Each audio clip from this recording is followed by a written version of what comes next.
let's talk books. In the month of May, I read 19 books, which is a lot. I'm regretting everything. I'm gonna start with adult contemporary, Us Against You by Fredrik Backman. This is the sequel to Beartown. The book starts exactly where Beartown ends. It's very hard-hitting.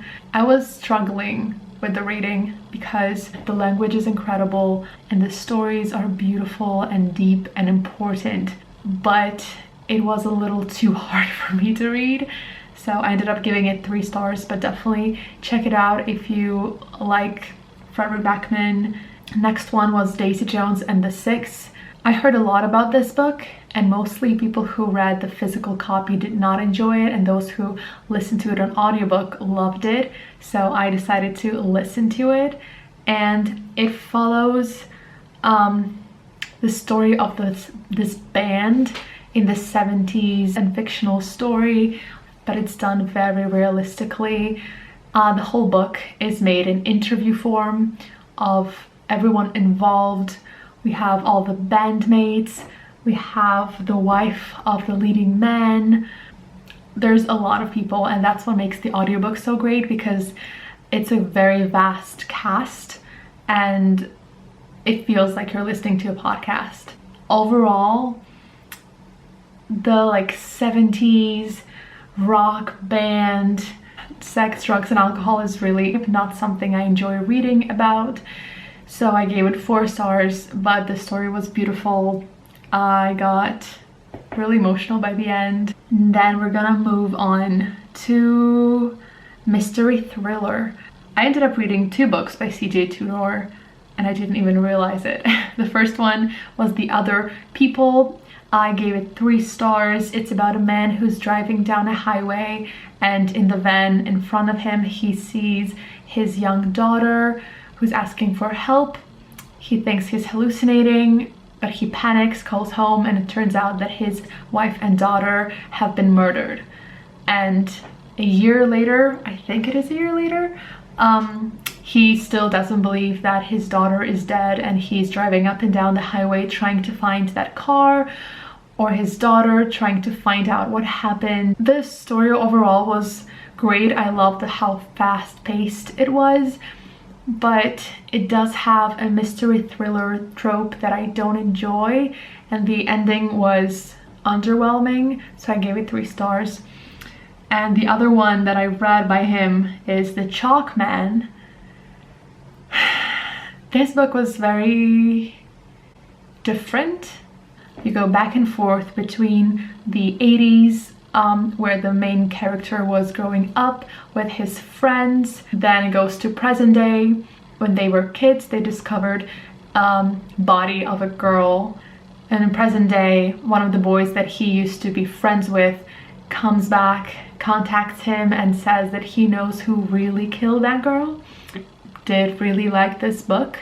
It doesn't feel like a thriller. It shows a lot of their lives in the 80s and all the relationships in this town, between people, all the secrets. The best thing about this book is that a lot of things are revealed in the end. When you think that everything is done, you know what's happening, and it's like the last scene, you get the biggest reveal of all. I was not expecting it. It was, it's a great feeling. I really enjoyed this book. I gave it 4 stars. The next one is Lock Every Door by Riley Sager. I was really excited about this one, and it did not disappoint. I actually gave it 5 stars. It follows a girl who was fired from her job. She gets the job of apartment sitter in one of the big, beautiful Gothic buildings on the Upper West Side, and creepy stuff starts happening. Apparently this building has a lot of apartment sitters, and they have been disappearing, but it's all hush hush, and she has to uncover the mystery. I really enjoyed it. It was super creepy, and I loved the like Gothic feel of it, and the reveals were all very exciting and 5 stars. And the last one is a 2020 release, The Guest List by Lucy Foley. I gave it 4 stars. This book is about an exclusive wedding held on a secluded island in Ireland. And during the celebration, someone gets murdered. I was very much expecting a whodunit tale of discovering a body in the beginning of the book and trying to solve the mystery of who did it, but it has a very different structure. You don't actually find out who died until the very end. So the whole book, it follows the day before the wedding and the day of the wedding, and has a lot of different POVs by guest members and the bride, the groom, the whole wedding party.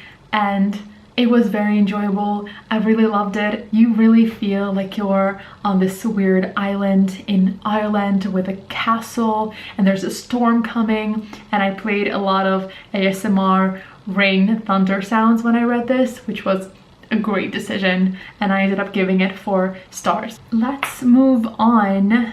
Non-fiction. I read 2 books in this genre. First one is Joyful by Ingrid Fattal Lee. This is a book about the little things in life that bring us joy. It had interesting ideas that I never considered.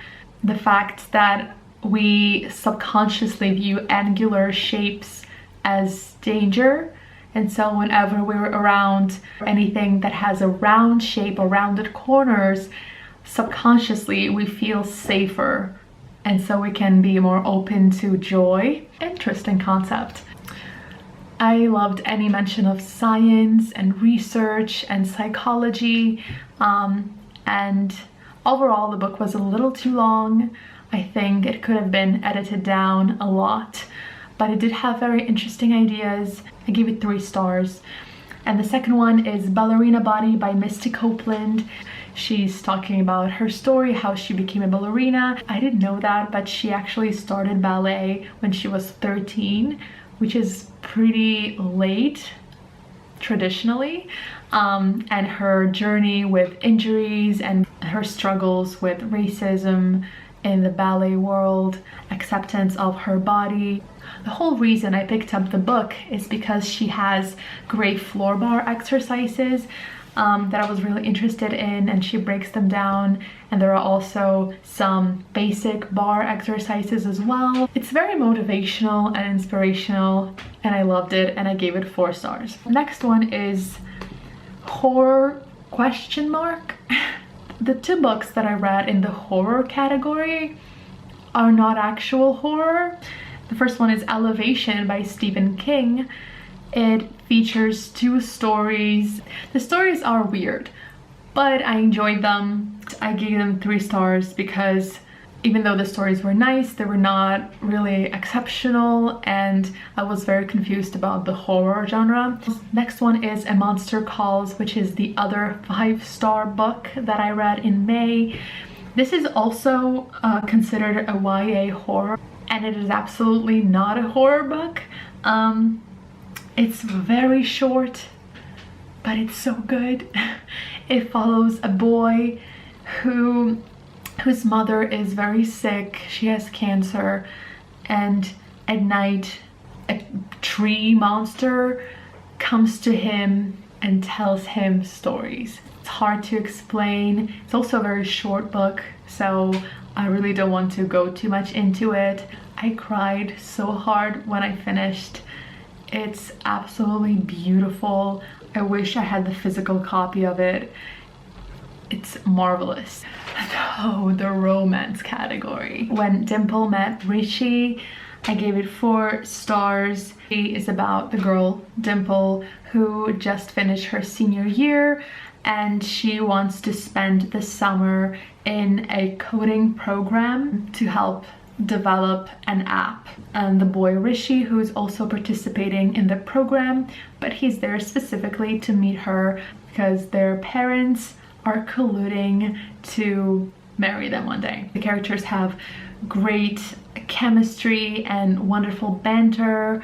I love that she was a coder. They're also discussing cultural expectations, and I just found them super cute. Love the book. It's a 4-star. Then I read The Bright Test. It's in the same universe as The Kiss Quotient, and it follows Kai, who is on the autism spectrum. His mother went to Vietnam and met this girl and decided that she's perfect for her son, and she's paying her money to bring her back to the US for a summer to meet her son and play house. So she ends up living with Kai and they develop feelings, you know. It's a very cute story. I did love the chemistry between the characters. Overall, I did enjoy this book. It's just a tiny bit unrealistic for my taste to fully get lost in it. So I gave it 3 stars. Next one is on Honeymooners. I was expecting it to be a 5-star, but I ended up giving it 4. Book starts with the wedding of her twin sister. Everyone in the wedding party gets food poisoning except Olive and Ethan, who is the brother of the groom. They hate each other, so they end up taking the place of the married couple and going to their honeymoon and pretending to be married. I always listen to my audiobooks on double speed, and this is the first time I had to slow down just because I wanted to live in the moment a little longer. The chemistry is incredible. The reason why I gave it 4 stars is there's a decision that Ethan makes in the book which I was not on board for. Next one is Meet Cute Club. This is also a 2020 release. I was so excited. I loved the cover and it flopped. I gave it 2 stars. When I was reading it, I remember thinking it feels like a rough first draft. This follows Jordan, who loves paranormal romance books, and he has his own book club, and the guy Rex, who just moved in town to sell his grandmother's house, and they meet in a bookstore where Rex works. He makes fun of the books that Jordan is buying. Later, he decides to give the books a try and he joins the book club. It's a great premise. They ended up having no chemistry. The whole book they're trying to save this book club because it's losing its members, but it doesn't feel like the stakes are high enough. There were a lot of things that just didn't make sense. I'm confused. Next one is Frankly in Love. I gave it 3 stars. Everything about the book, the cover, the title, the little synopsis in the back, it all screams YA romance. Maybe that wasn't the best way to market the book. It follows this high school kid who is Korean American, and his parents don't allow him to date non-Korean girls, and so he makes a pact with his Korean friend. They decide to fake date in front of their parents and instead date the people they're interested in. It sounds like a rom-com. The story within the book is so much bigger than that. It's actually a story about family and racism. That romance is the least important and actually like the least exciting part of the book. I loved any scene with his parents. Those parts were incredible. I cried by the end of the book. It's really a book about family and it's a great story, but it was absolutely not a romance. My camera died, so we're going to continue on my phone. So next one, this is a new adult romance junkie. I gave it 3 stars. So this follows Drew, who's an indie racer, and his best friend Trent, who is a president of a frat house. I really liked their relationship. They have a great chemistry and it was just so cute and wonderful, but I hated Drew. There's a lot of masculine posturing, questionable word choices. There's really no need for that. Could have been done better. The romance was great, the character was not. I'm gonna move on to the novella Letting Go. This is a very short story. This is about a girl named Agnes. A year ago, she made a promise to her then girlfriend Ellie. This is a year later. They're broken up, but Agnes feels like she needs to fulfill this promise, and she joins Ellie and her new boyfriend Steve on a quest on a mountain. Things happen. There's tension between all three characters. There's also a storm coming. They're on this mountain alone. This is supposed to be a story about grief, learning how to let go, but overall I felt underwhelmed. The last two books are fantasy. I finally read the third book of the Cruel Prince trilogy. This is Queen of Nothing by Holly Black. That concludes the story of Jude. I think a synopsis is unnecessary because it is the third book in a trilogy. Holly Black did a great service to the characters. She tied everything up beautifully. The only thing is that the events of the third book seem very straightforward, but it does make sense. She's out of the loop and she's just reacting to things, so it felt a little more passive. I gave Queen of Nothing 4 stars. And the last one is Ruin of Kings. This is an adult fantasy. This is a debut novel. I gave it 3 stars. It's the first out of 5 books. The structure of the book is highly confusing. So the book starts with Kieran, our lead character, in jail, and he's talking to his jailer. She prompts him to tell his story, and he starts telling his story, and she says, no, start from the beginning. Actually, I'm gonna do it for you. So we get chapters that Kieran is telling his story in first person, followed by chapters by his jailer, who's telling his story from the beginning, which is 5 years before the story that he's saying. And there are footnotes by a third character. That is complicated enough. There are dragons and wizards, which made sense, it's a fantasy, but then there are also demons and spirits and body swapping, and it just felt like too many elements. There are a lot of names, all of them sound similar.